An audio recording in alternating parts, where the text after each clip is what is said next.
Ano ba guys? Manhimik nga kayo. Mag-i-start na daw, sabi ni ma'am. Tapos ang ingay nyo pa rin. Oo nga, tapos narinig ko yung nabubulok niya kuko sa paa.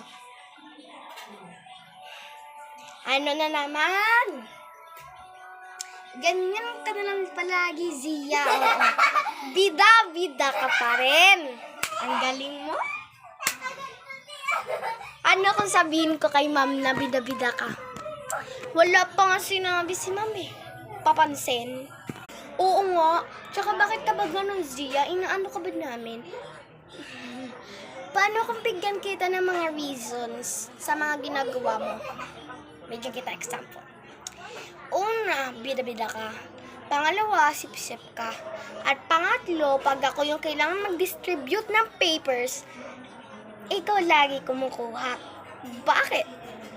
Siya ka ba?